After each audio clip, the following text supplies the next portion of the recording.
16세기 최고의 화가이자 조각가로 알려져 있는, 예술가로 알려져 있는 미켈란젤로라고 하는 분이 이 천정에 수십 년에 걸쳐서 그런 그림을 그렸고 또 저런 조각상을 만들어 놓았습니다. 물론 이 피에타상은요, 미켈란젤로가 하나만 만들지는 않았어요. 여러 곳에 각각 다른 모양의 피에타상을 만들어 놓긴 했습니다만은, 근데 이제 중요한 것은 이 미켈란젤로라고 하는 사람이 이렇게 정말 세계적인 화가이자 그리고 명성 있는 조각가로 이렇게 기억되어질 만한 인물이 어떻게 될 수 있었느냐. 물론 뭐 뛰어난 그런 어, 능력을 가지고 있었고, 그리고 이제 그림을 그렸기 때문에, 조각상을 남겼기 때문에 당연히 그럴 수 있겠죠. 그런데 이제 이 미켈란젤로가 이렇게 이제 뛰어난 그런 하나님의 영광을 드러내는 사람으로 될 수 있었던 아주 중요한 동인이 있었는데, 14살 되던 때에 아주 뛰어난 그런 조각가에게 저 조각을 배우기 위해서 찾아갔다는 거죠. 근데 그 당대 최고의 조각가가 누구였냐면 바로 지오반이라고 하는 이름의 조각가였다는 거예요. 그래서 이제 이 14살 이 어린 친구가 조각을 배우러 왔는데, 지오바니가 그 어린 미켈란젤로에게 이렇게 물어보더라 보았다는 거죠. 위대한 조각가가 되려면 무엇이 있어야 된다고 생각하느냐, 이렇게 물어봐요. 그랬을 때 이 14살짜리 이 미켈란젤로가 이렇게 대답을 합니다. 위대한 조각가가 되려면 아주 뛰어난 재능과 기술을 가지고 있어야 되고, 그것을 위해서 잘 준비되고 훈련되어져야 됩니다. 그렇게 대답을 했어요. 뭐 아주 정답 아니겠어요?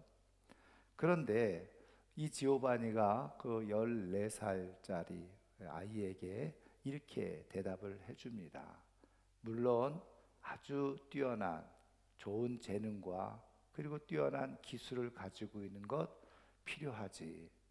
그런데 그것보다 더 중요한 것은 바로 이 가지고 있는 재능과 이 능력을, 기술을 어디에다가 어떻게 사용해야 할지, 그것을 생각하고 있는 것이 더 중요하다. 그리고서는 이 어린 미켈란젤로의 손을 붙잡고는 나가는 겁니다. 그리고선 아주 그 도시에서 가장 화려하고 멋진 술집 앞에 가서 서 있게 되어졌는데, 거기에 보니까 그 술집 앞에 정말 아름다운 그런 조각상이 술집 앞에 딱 놓여져 있는 거예요. 그래서 이거를 보니까 어떤 생각이 드느냐. 아, 정말 잘 만든 조각품처럼 보입니다. 그러냐? 그리고서 이제 또 데리고 아주 훌륭한 이제 성당, 교회 앞에 가서 거기 교회 앞에 있는 또 뛰어난 조각품, 또 미술품을 보여주게 되죠. 그리고서 또 묻습니다. 어떠냐? 역시 훌륭한 조각이고 그리고 작품입니다. 그때 이 지오바니가 이야기를 한 겁니다.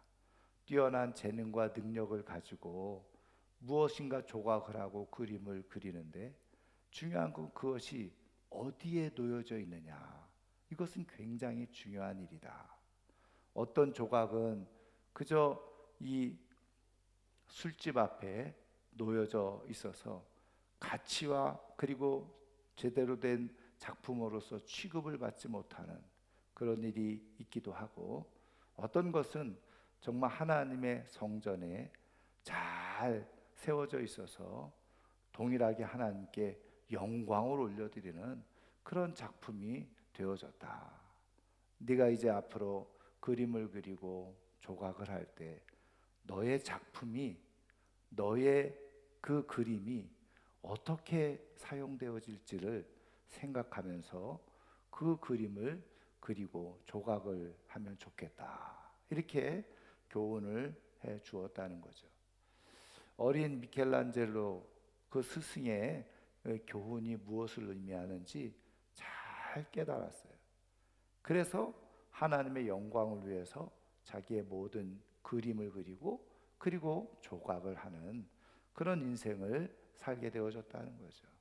그래서 그의 작품과 그의 인생이 하나님 앞에 크게 영광이 되어지고 지금까지도 아름다운 이름으로 기억되어지는 인생이 되어지게 됐다는 거예요. 우리가 인생을 살아가면서 좋은 스승을 만난다는 것은 굉장히 큰 축복이죠. 또 좋은 어른을 만난다는 것도 굉장히 큰 은혜입니다. 왜냐하면 좋은 스승, 좋은 어른을 만나게 되어질 때 내 삶의 길을 바르고 온전하게 선하고 아름답게 살아갈 수 있는 그런 기회가 주어지기 때문에 그렇습니다. 그런데 잘못된 어른, 잘못된 사람을 만나면요, 그런 기회를 놓쳐버리죠. 아니면 그런 기회를 놓쳐버릴 뿐만 아니라 어떻게 해요? 그 인생도 불행한 인생이 되어지는 것을 우리가 보게 되어져요. 우리 하나님은 누구보다도 우리의 인생을 선하고 아름다운 그리고 좋은 인생이 되기를 원하시는 분이 바로 우리 하나님이세요. 그래서 하나님은 우리 인생을 아름답게 인도해 가기를 원하시는 거예요. 그러면 하나님은 우리의 삶이 복되고 아름답도록 하기 위해서 어떤 방식으로 하나님은 우리의 삶을 인도하고 계시느냐 하는 거죠. 오늘 말씀을 통해서 하나님이 우리의 삶을 선하고 아름답게 하도록 하시기 위해서 인도하시는 하나님의 방법, 하나님의 역사를 우리가 살펴보면요, 오늘 우리가 읽은 저 말씀의 내용은 이제 이스라엘 백성들이 애굽에서 나왔죠. 그래서 홍해를 건너는 기적도 체험하고 또 아말렉 군대가 쳐들어오는데 그것이 또 모세의 기도 속에 또 여호수아가 전쟁에 참여하고 하나님의 놀라운 은혜로 말미암아서 아말렉도 다 물리치는 이제 그런 역사가 일어나게 되어졌어요. 그런데 이제 이 광야에서 그 장정만 60명, 그래서 우리는 그냥 일반적으로 거의 200만 가까운 그 엄청난 사람들이 이제 광야에서 지내게 되어지는데 뭐 사소한 여러 가지 분쟁들이 있지 않겠어요? 그리고 또 궁금한 것은 이제 하나님의 뜻을 따라 살아야 되니까 모세에게 와서 모든 것을 묻는 거예요. 근데 여러분 생각해 보세요. 200만 이상 가까운 사람들이 모여 살면서 지내면서 얼마나 많은 분쟁과 다툼들이 있었겠습니까? 갈등들이 있었겠어요? 그러니까 보니까는 모세가 하루 종일 그런 사람들의 이야기를 들어주고 판단을 해주는 그런 모습을 이 장인 이드로가 이제는 왔다가 그 모습을 보게 되어진 거예요.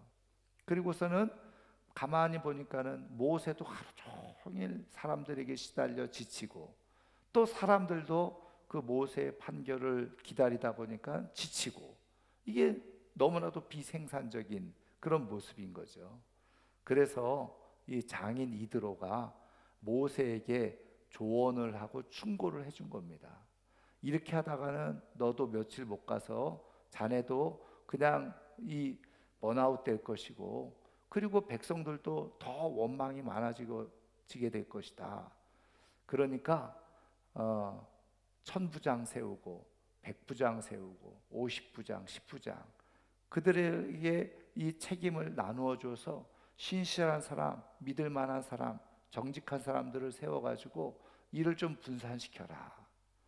그렇게 이제 조언과 충고를 해준 거예요. 그랬을 때 오늘 말씀에 나와 있는 것처럼 24절에 보면 모세가 자기 장인의 말을 듣고 그 말대로 하여 그래서 조직을 이제 잘 짜서 이제 일을 이제 분산시키고 그리고 이스라엘 백성들이 이제 그런 원망과 불평이 없도록 그렇게 일을 처리하게 되어졌다는 겁니다. 여러분 어떻게 보면은 우리가 볼 때 이드로의 모든 제안이 사실은 지금 우리가 듣기에는 굉장히 합리적이고 그리고 바른 생각이죠. 여러분, 사실은 이 이드로가 제안한 것이 틀린 건 아니에요. 그런데 중요한 것은 이 시대에 지금 모세 입장에서 이드로가 제안하는 것을 들었을 때 어떤 생각을 가질 수 있느냐는 거죠. 물론 말씀드린 것처럼 꽤 합리적이고 좋은 의견일 수 있지만, 사실은 모세가 듣기에 따라서는 사실은 조금 기분 언짢은 그런 제안이기도 하고 조언이기도 하고 충고일 수도 있어요.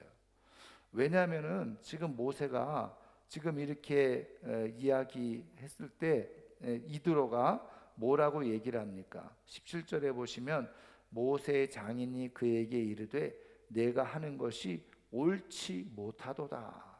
옳지 않다는 거예요. 여러분, 이렇게 말하니까는 누구든지 말하는 것 듣기 좋을 리가 없잖아요. 나는 지금 죽어라 하고 백성들을 위해서 지금 일하고 있는데 네가 지금 하고 있는 게 옳지 못하다, 이렇게 말하니까 얼마나 듣기에 따라서 거북하고 속상하겠어요. 벌써 기분이 살짝 나빠질 수 있는 거 아니에요. 뭐 예를 들면, 자네가 수고는 많이 하고 있지만 이런 것보다는 이런 방법으로 하는 게 어떨까, 뭐 이렇게 조금 좀 제안하면 좋겠는데 그렇게 하지 않은 거예요. 그러니까는 모세 입장에서는 좀 마음이 상할 수도 있죠.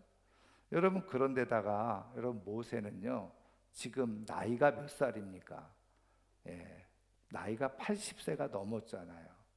여러분, 모세도 나름대로 지식이 있고 지혜가 있고 산전수전 다 겪은 나이예요. 누구한테 이래라 저래라 말을 들을 만한 나이가 아니죠.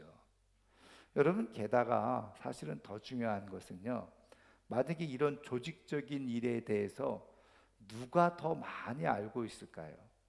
물론 뭐 조금 오래된 이야기이긴 합니다만은 모세는요 애굽이라고 하는 큰 국가에, 그리고 정치 제도와 그 법 체계에 있는 나라의 왕자로 많은 지식과 학문을 배운 사람이에요. 그러면 여러분, 모세는 그 애굽에서 가지고 배웠던 행정 체계, 법 체계, 그런 걸 몰랐을까요? 더 잘했죠. 더 잘 알았을 겁니다. 반면에 여러분, 이드로는 어떻습니까? 이드로는 그렇지 못한 거예요. 여러분, 이드로는요 그 사람이 모습이 어떤 모습이었냐? 그냥 유목민에 불과했어요. 그래서 그냥 가축대를 돌보는 그냥 사람에 불과했던 사람이었던 거죠. 그러니까 벌써 어떻게 보면은 그 삶의 어떤 환경과 상황이 이드로하고 모세하고는요 엄청난 차이가 있었던 겁니다.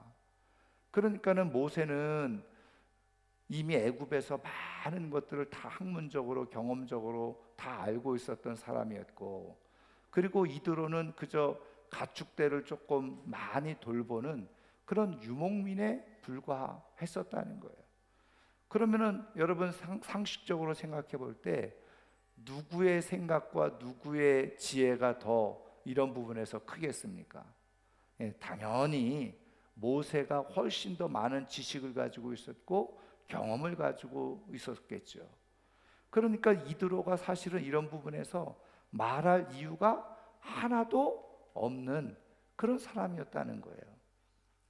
여러분, 그런 부분에서 사실은 이드로가 지금 모세에게 이런 조언과 충고를 한다는 것 자체가 사실은 어울리지 않은 거죠.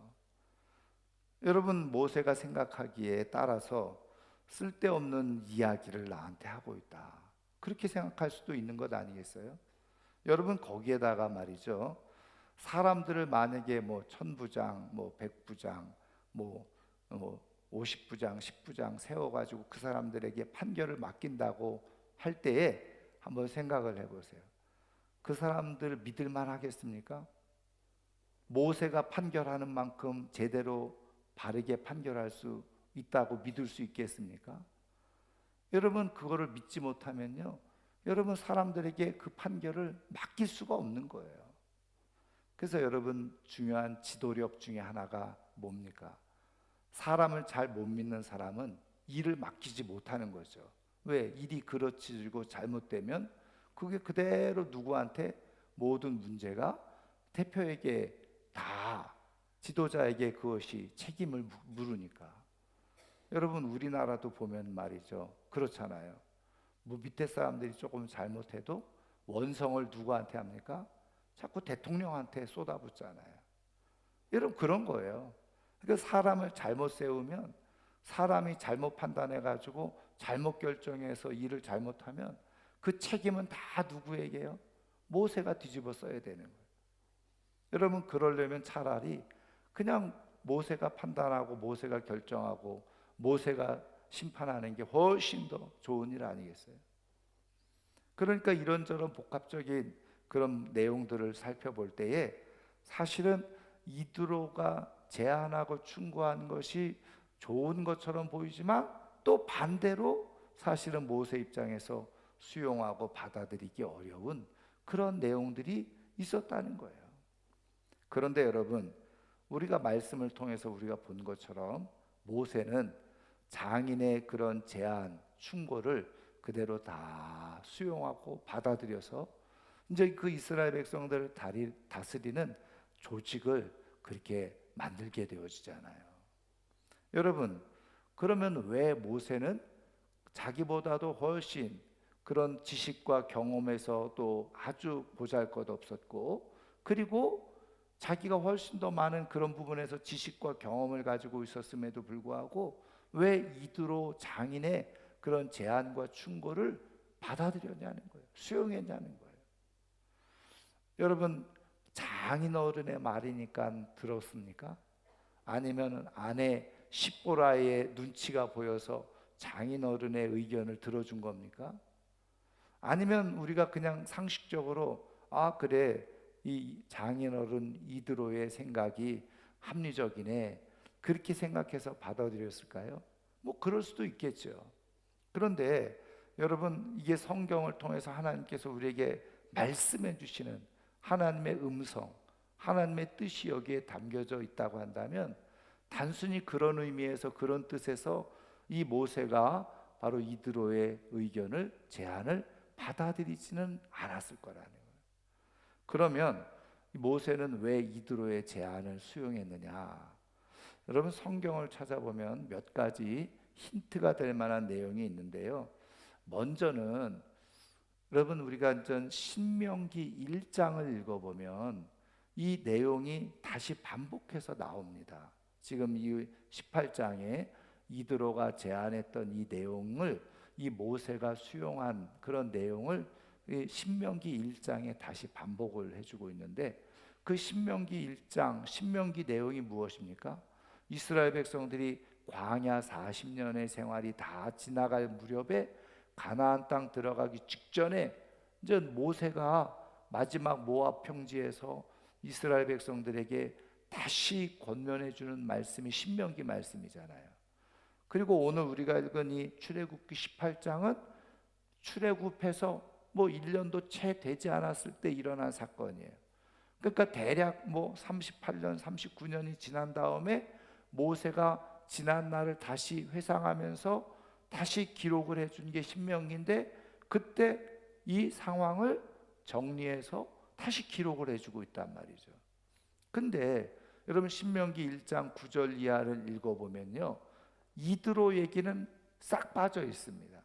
그러니까 장인어른 이드로가 이런 제안과 충고를 했고 내가 그것을 받아들여서 이렇게 지금 조직을 정비하고 이렇게 조직 체계를 세웠다 이렇게 기록해 주고 있지 않아요. 거기에는요 이드로의 말이 싹 빠져 있습니다. 그리고서 모세가 이 모든 조직을 정비한 것으로 그렇게 기록을 해놨어요. 여러분 모세가 그냥 장인어른 이드로 그냥 이름 그냥 지워버리려고 그렇게 쓴 걸까요? 그렇지 않죠. 그럼 거기에는요 하나님의 이 보이지 않는 그런 의미가 담겨져 있다는 거예요. 그러면 모세가 그렇게 쓴 이유는 뭐냐면 바로 지금 이드로 장인어른이 지금 이 모든 것들을 제안했지만 그것이 단순히 장인어른의 생각 속에서 나온 것이 아니라 바로 하나님께서 장인어른을 통해서 지금 나에게 유익을 주고 도움을 주고 나의 삶을 그리고 이스라엘을 인도하기 위해서 하나님께서 지금 장인어른의 입술을 통해서 나에게 이런 충고와 제안을 해주셨다라고 하는 것을 이 모세가 깨달았다는 거예요. 그래서 그렇게 기록을 해 놓은 거죠. 여러분, 그러면은 이 이드로라고 하는 사람이 어떤 사람이냐? 사실은 여러분, 이드로는요, 우리가 족보 계열상으로 보면 아브라함의 자손 중에 한 사람이에요. 그래서 겐 족속을 이루고 있는 사람이었는데 그가 사실은 보이지 않는 믿음의 사람이었죠. 그가 믿음을 가지고 있다는 증거가 성경에 곳곳에 나와 있는데 오늘 우리가 읽은 말씀 속에서도 지금 이 이드로가 하나님의 이름을 가지고 이야기하는 것을 보게 되어지죠. 여러분 19절 말씀에 보시면 이렇게 되어져 있어요. 이제 내 말을 들으라.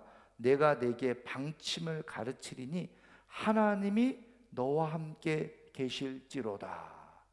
그러니까 지금 이드로 자신이 하는 말인 것처럼 보이겠지만 지금 이드로는 누구의 말이라는 거예요?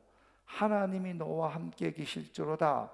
너는 하나님 앞에서 그 백성을 위하여 그 사건들을 하나님께 가져오며, 그러면서 지금 내가 너에게 제안하고 말하는 것은 내 생각과 내 지혜로 말하는 것이 아니라 하나님께서 지금 너에게 말씀하고 있는 것일지도 몰라, 이러면서 말씀을 지금 하고 있는 거라는 거예요. 여러분, 이 이드로가 우리가 읽지는 않았지만 여러분 앞에 여러분 8절 이하에 보면요, 어떤 내용이 기록되어져 있냐면 지금 모세가 이스라엘 백성들을 광야로 나왔잖아요. 그랬을 때 이 이드로가 이제 자기의 딸 십보라, 모세의 아내죠. 그리고 두 손자죠. 게르솜과 엘리에셀 데리고 이 모세에게 찾아오게 된 거예요. 그러니까 아마도 이제 이런 것을 우리가 유추해 볼 수 있죠. 이제 이스라엘 백성들을 애굽에서 이렇게 출애굽할 당시에 이 십보라 아내와 그리고 게르솜과 엘리에셀은 처음에는 데리고 갔었어요, 애굽으로. 그런데 이제 그런 어지러운 상황 속에서 아마 십보라와 두 아들을 이 모세는 그 외할아버지에게 가 있어라, 그리고 가 있었을 수도 있어요. 그런데 이제 데리고 있다가 이제 이스라엘 백성들을 다 데리고 광야로 오니까 이제는 이드로가 자기 딸 십보라하고 그리고 손자 게르솜과 엘리에셀을 데리고 온 겁니다. 그리고 나서 이제 이 모세가 이 홍해를 가른 기적의 역사, 아말렉을 무찌른 역사, 이런 것들을 막 이야기를 해준 거예요. 두 아들을 만나서 또 아내를 만나서 장인어를 만나서 기쁨으로 흥분되게 얘기를 전해준 거죠. 그랬을 때 9절 이하에 보면 이드로가 여호와께서 이스라엘에게 큰 은혜를 베푸사 애굽 사람의 손에서 구원하심을 기뻐하여, 그러면서 이야, 하나님은 정말 위대하신 분이구나, 정말 하나님은 대단하신 분이구나, 그리고서 하나님을 찬양하면서 어떻게 해요? 모세와 함께 하나님 앞에 예배를 드렸다는 거예요. 그러니까 이드로도 어떻게 해요? 하나님을 아는 믿음의 사람이었다는 것을 우리는 잘 알게 되었죠. 여러분, 성경에 예레미야 35장을 읽어보면요, 레갑 족속에 대한 이야기가 나옵니다. 여러분, 이 레갑 족속에 하나님께서 예레미야 선지자를 통해서 저 레갑 족속을 보아라, 그러면서 교훈을 해주신 이야기인데요, 레갑 족속들은 그 조상들의 말을 따라서 포도주를 입에 대지 않았던 민족이었다는 거예요. 족속이었다는 거예요. 그런데 이 레갑 족속의 그 후손들을 데려다가 여러 가지 가머니설을 가지고 포도주를 좀 먹여보려고 애를 썼어요. 그런데 이 후손들이 우리는 조상으로부터 분명하게 포도주를 먹지 말라고 말씀하셨기 때문에 우리는 절대로 포도주를 입에 대지 않겠습니다. 그리고 끝까지 그 선조들이 말한 것을 지켜내는 거예요. 하나님께서 그런 레갑 족속을 보시고 칭찬하시면서 그 후손들은 끊어지지 아니하리라. 그리고서 인정하시면서 레갑 족속 봐라. 조상들이 약속한 것 지금 후손들이 저렇게 끝까지 지키고 있는데 이스라엘 백성들은 하나님의 말씀도 지키고 있지 않지 않냐. 이렇게 비교해서 말씀해 주신 거예요. 근데 그 레갑 족속이 바로 겐 족속 소속의 후손들이거든요. 다시 말하면 이 이드로의 후손이 바로 이 레갑 족속의 사람들인 거예요. 그러니까 사실은 이드로가 가지고 있었던 그 엄청난 믿음의 그 계보가 그대로 몇백 년 이어져서 하나님께서 인정하시는 그런 믿음의 후손이 되어지는 역사가 있었다는 거예요. 여러분, 이드로는 그냥 사람이 아니었던 거예요. 하나님의 사람이었던 거죠. 하나님의 은혜 중에 있었던 사람이었어요. 그래서 여러분, 데리고 있었던 모세가 하나님을 만나고 하나님의 사명을 받고 하나님께서 나를 지금 내 백성을 돌보라고 가라고 하십니다. 그래서 여러분, 그 출애굽기 4장 18절에 보면요, 그 이야기를 들은 이 이드로가 가라, 샬롬, 평안히 가라, 그래서 보내줘요. 여러분 한번 생각을 해보세요. 나이 80이 다 된 노인이 내 백성을 내가 구하러 갑니다. 그럴 때 흔쾌하게 보내줄 사람이 누가 있겠어요? 근데 이드로는 하나님의 사람이었어요. 하나님을 알고 있었던 사람이었어요. 그래서 하나님께서 사명을 주셨다라고 하니까 80이라는 나이였지만, 그리고 자기 딸과 손자가 같이 연결되어져 있지만 그런 걸 다 자체하고 그 모세를 애굽으로 보내잖아요. 그래서 하나님의 평안이 너와 함께 있을 것이다, 축복하면서 보내는 거예요. 여러분, 이드로는 믿음의 사람이었고 하나님의 사람이었던 거예요. 모세가 그것을 이미 40년 동안 이드로와 함께 생활하면서 그것을 알고 경험하고 깨닫고 있었던 거죠.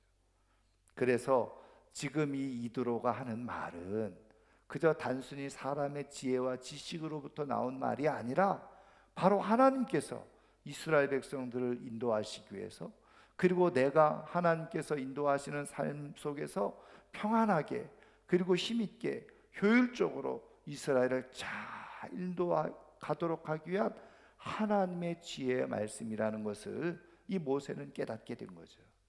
그리고서 그것을 그대로 수용을 해서 적용을 함으로 이스라엘 백성들을 안전하게 그리고 합리적으로 이끌고 되어지는 그런 역사가 일어나게 되어진 거예요. 여러분, 하나님께서 우리의 인생을 인도하실 때 하나님께서 특별한 계시와 환상을 통해서도 우리를 인도하실 수 있지만, 하나님은 많은 경우에 사람을 통해서 우리의 인생 섭리하시고 인도하시고 이끌어 가신다는 거예요. 그럴 때 여러분, 하나님은 우리에게 믿음의 좋은 사람들을 붙여주시는 거예요. 여러분, 믿음의 좋은 부모를 내가 모시고 있다는 것, 이거는요 엄청난 기적이고 은혜고 축복인 거예요. 왜냐? 부모로부터 자연스럽게 내가 하나님에 대해서 듣고 알게 되어지고, 그리고 배우게 되어지고, 내가 하나님의 인도함을 받을 수 있는 엄청난 기회를 우리는 이미 얻은 사람들이라. 좋은 믿음의 부모를 둔 사람들은요, 그런 찬스, 가장 인생에서 가장 최고의 찬스, 부모 찬스 중에 믿음의 부모를 둔 것은 가장 큰 축복의 찬스인 거예요. 그것을 잘 분별하고 깨닫는 사람들은요, 하나님께서 부모를 통해서 내게 말씀해 주시는 이 영적인 인도, 그것을 잘 깨닫고 살아간 사람들은 다 복된 삶을 살아가요. 그런데 그것을 깨닫지 못하고 나보다 배우지도 못하고 알지도 못하고 자기 잘난 것처럼 그저 하나님 없이 막무가내로 살아가다 보면요, 저는 100% 반드시 인생에서 후회할 날이 오게 되어진다. 하나님은 믿음의 부모를 통해서, 믿음의 사람을 통해서 나의 삶을 인도해 가신다는 거예요. 그런 의미에서 믿음의 부모님은 우리에게 가장 큰 축복이고 하나님의 선물인 거예요. 여러분, 믿음의 부모님이 완전하지 못하죠. 조금 부족한 모습도 있을 수 있죠. 또 어떤 경우에는 이해 못할 모습들도 있을 수 있어요. 그러나 기억하세요. 그럼에도 불구하고 하나님의 은혜가 부모님을 통해서 지금 나에게 부어지고 있다는 사실을 믿으시기를 주님의 이름으로 축원합니다. 믿음의 부모를 소중하게 여기고 믿음의 부모를 귀하게 여기는 사람이 생명의 길을 가는 거예요. 그런 사람이 안전한 길을 가는 거예요. 그런 사람이 더 좋은 복된 길로 가는 역사가 일어나요. 여러분, 저희 집 얘기지만 제가 우리 두 아들에게 그냥 웃으면서 하는 말 중에 하나가 있습니다. 엄마 말씀을 잘 들으면 자다가도 떡이 생긴다. 여러분, 믿음의 부모님의 말씀을 믿음 안에서 잘 들으면요, 하나님께서 귀하게 인도하시는 은혜와 축복이 있는 줄 믿으시기를 주님의 이름으로 축원합니다. 그래서 영적으로 잘 깨어있는 사람들의 특징은 뭐냐? 믿음의 부모님들의 말을 잘 수용하는 거예요. 아, 이것이 단순히 그냥 사람 엄마 아빠의 말이 아니라 하나님께서 엄마 아빠를 통해서 나에게 지금 말씀하시는구나. 그거를 듣고 그것을 잘 수용해서 사랑의 말로 듣고 축복의 말로 듣고 그 말을 기울이고 하나님의 인도함을 받으면서 삶을 살아요. 여러분, 그런 인생은요, 후회하지 않아요. 그리고 절대로 곁길로 가지 않아요. 하나님께서 인도하시고 하나님께서 보호해 주시고 하나님께서 책임져 주는 삶이 되기 때문에 그래요.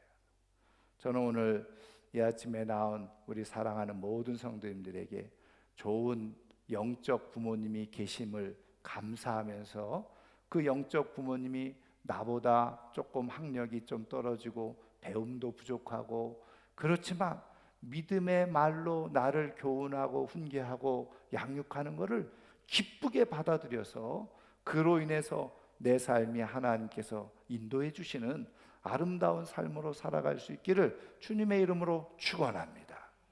여러분, 혹여 또 나에게는 그런 영적 부모님이, 믿음의 부모님이 없을 수도 있어요. 안 계실 수도 있고 저처럼 제가 믿음의 1세대일 수도 있어요. 그런데 말씀드린 것처럼요, 하나님은 그런 사람들에게는 어떻게 해요? 믿음의 좋은 교회 어른들을 붙여주신다는 거예요. 그것을 내 영적 부모, 아, 믿음의 좋은 어른들이 있구나, 그분들의 말을 듣고 그분들의 훈계를 받으면서 내가 교회 안에서 잘 자라가면요, 그것이 복이 되어지고 축복이 되어져요. 여러분, 믿음의 부모, 교회 안에서 믿음의 영적 그 부모님들의 이야기를 잘 귀담아 듣고 그 안에서 내 삶을 살아가는 가운데 하나님의 은총과 은혜가 부어지는 믿음의 삶으로 살아갈 수 있기를 주님의 이름으로 축원합니다. 이제 말씀을 마치려고 하는데요, 임길택이라고 하는 시인이 계세요. 1997년도에 폐암으로 그렇게 이제 돌아가셨는데 1976년도에 교대를 졸업을 했어요. 그리고서는 강원도 정선의 탄광촌에 있는 초등학교 분교에 가서 교편 생활을 하게 됩니다. 그래서 그 탄광촌 아이들을 배경으로 해서 동화집, 시집 이런 것들을 많이 지어낸 작가기도 한데 그분이 쓴 탄광마을 아이들이라고 하는 시집이 있어요. 거기에 이런 제목의 시가 있습니다. 이제 나는 이라고 하는 시인데 제가 그 시를 이 시간에 소개해 드리려고 합니다. 아버지의 왼손 네 손가락, 엄지손가락만 빼고 모두 잘라냈다. 그 손으로도 아버지는 나를 업어주셨고 내 팽이를 깎아주셨다. 하루도 빠짐없이 탄광일을 나가신다. 오늘은 축구를 하다가 넘어져 오른쪽 얼굴을 깠지만 나는 울지 않았다. 잘려나간 아버지의 손가락 생각을 하며 쓰린 걸 꾹 참았다. 이제 나는 울지 않는다. 어린 마음에 다 잘려나간 손 가지고 자기를 업어주시기도 하고 자기를 위해서 팽이를 깎아주시기도 하고 쉼없이 고단한 탄광일을 하시는 아버지를 보면서 자기가 축구하다가 넘어져서 얼굴을 다쳤잖아요. 근데 울지 않는 거예요. 누구를 생각하면서?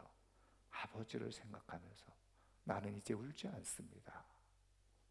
여러분, 아버지를 통해서 부족한 아버지지만 부족한 부모지만 그 부족한 부모를 통해서 무엇인가 교훈을 갖고 삶을 살아가는 사람은 망하지 않습니다.